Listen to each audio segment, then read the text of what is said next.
राष्ट्रपति के अभिभाषण पर धन्यवाद प्रस्ताव पर हुई चर्चा का प्रधानमंत्री नरेंद्र मोदी ने राज्यसभा में जवाब देते हुए कहा कि कठिनाइयों से बाहर निकलने के लिए शिक्षा की बेहद जरूरत है। प्रधानमंत्री ने इस बार सदन के सुचारू रूप से चलने पर खुशी जाहिर करते हुए कहा है कि प्रश्नकाल सांसदों की संपत्ति है और उन्हें सवाल पूछने का हक मिल रहा है। प्रधानमंत्री नरेंद्र मोदी ने कहा कि सरकार को नीतियों के आधार पर चलना चाहिए। प्रधानमंत्री नरेंद्र मोदी ने कहा कि भाई भतीजावाद और भ्रष्टाचार ने देश की छवि को खराब किया है। सरकार नीतियों के आधार पर चलती है और उसमें पारदर्शिता बेहद जरूरी है। प्रधानमंत्री ने कहा कि सब्सिडी खत्म करना उनका मकसद नहीं है। सब्सिडी लोगों तक और सही समय पर पहुंचे, ये उनका मकसद है।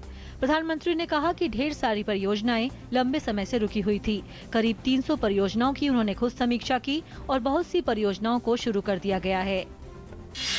दिल्ली में यमुना किनारे 11 मार्च से 13 मार्च तक आयोजित होने वाले विश्व सांस्कृतिक उत्सव को अपना समर्थन देते हुए जल संसाधन एवं नदी विकास मंत्री उमा भारती ने कहा कि ऐसे कार्यक्रमों से गंगा यमुना जैसी नदियों के सफाई अभियान को प्रोत्साहन मिलेगा।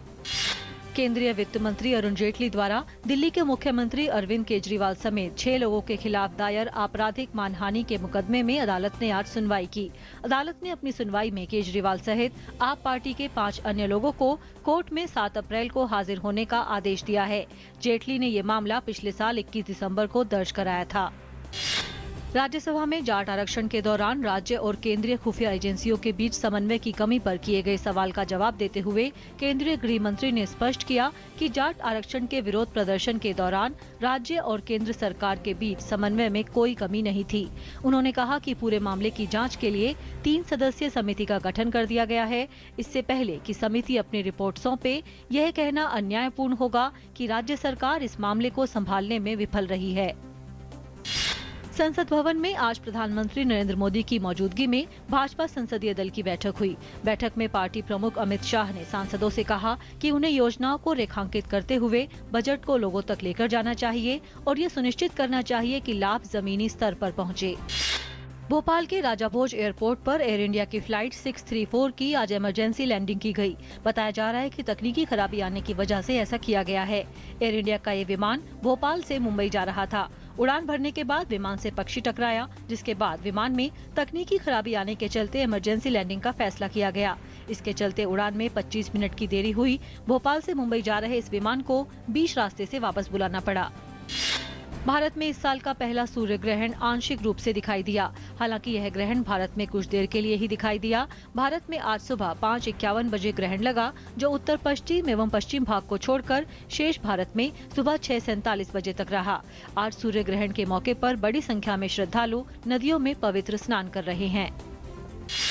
इंडोनेशिया और प्रशांत क्षेत्र में आज पूर्ण सूर्य ग्रहण दिखाई दिया। इस अद्भुत नजारे को देखने के लिए हजारों लोग इंडोनेशिया और प्रशांत क्षेत्र में पहुंचे। पूर्ण सूर्य ग्रहण हिंद महासागर के सुमात्रा, बोर्नियो और सुलावेसी जैसे पूर्व एशियाई देशों में दिखाई दिया। काफी संख्या में खगोल प्रेमी यहाँ जुटे। इसके अलावा ऑस्ट्रेलिया और मध्य प्रशांत सागर में कुछ द्वीपों से भी इसे देखा गया। संयुक्त राष्ट्र ने शरणार्थी संकट हल करने के यूरोप और तुर्की की योजना पर जताई चिंता। योजना को बताया अंतर्राष्ट्रीय कानून की अवहेलना। इसके तहत ग्रीस के रास्ते तुर्की पहुंचे शरणार्थियों सहित सीरियाई नागरिकों को वापस भेजे जाने की योजना है। साथ ही तुर्की पहुंचे सीरियाई नागरिकों को यूरोपीय यूनियन में बसाए जाने की योजना है। आईसीसी वर्ल्ड टी20 में 19 मार्च को होने वाले भारत पाकिस्तान मैच को लेकर ऊहापोह की स्थिति बरकरार है। पाकिस्तान क्रिकेट टीम को पूर्व निर्धारित कार्यक्रम के मुताबिक आज भारत पहुंचना था, लेकिन अब टीम भारत कब आएगी, ये फैसला पाकिस्तान क्रिकेट बोर्ड करेगा। बीसीसीआई सचिव अनुराग ठाकुर का कहना है कि भारत पाक मैच को लेकर अंतिम फैसला आईसीसी को करना है। वहीं आईपीएल चेयरमैन राजीव शुक्ला का कहना है कि भारत पाक मैच कहां होना है, इस पर अंतिम फैसला आज शाम तक हो जाएगा। रूस की मारिया शरापोवा के डोप टेस्ट में फेल होने के बाद टेनिस जगत में उनको लेकर खूब बातें हो रही हैं। इस बीच इस टेनिस खिलाड़ी के समर्थन में दुनिया की नंबर 1 महिला टेनिस खिलाड़ी सेरेना विलियम्स उतर आई है। सेरेना ने कहा कि शरापोवा ने इस बात की जिम्मेदारी लेकर साहस दिखाया है।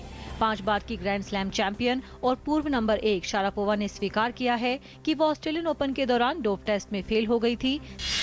अमेरिकी राष्ट्रपति पद के चुनाव में डेमोक्रेटिक पार्टी की उम्मीदवारी के दावेदार बर्नी सैंडर्स ने पार्टी की प्रमुख दावेदार हिलेरी क्लिंटन को मिशिगन प्राइमरी में हराकर आज बहुत बड़ी जीत दर्ज की है। इस जीत से 15 मार्च को फ्लोरिडा, ओहायो और 3 अन्य बड़े राज्यों में होने वाली महत्वपूर्ण प्राइमरीज से पहले सैंडर्स के अभियान को बढ़त मिली है। जम्मू कश्मीर में अमरनाथ की यात्रा इस साल 2 जुलाई से प्रारंभ होगी। 18 अगस्त यानी श्रवण पूर्णिमा को इसका समापन होगा। 48 दिन की इस यात्रा को लेकर पूर्व नामांकन 29 फरवरी से शुरू हो चुका है, जो कि 31 मई तक चलेगा। राष्ट्रीय कैडेट कोर यानी एनसीसी ने इस साल माउंट एवरेस्ट अभियान के लिए 10 छात्रा कैडेटों का चयन किया है। इन छात्रा कैडेटों को रक्षा राज्य मंत्री राव इंद्रजीत सिंह ने दिल्ली में हरी झंडी दिखाकर रवाना किया।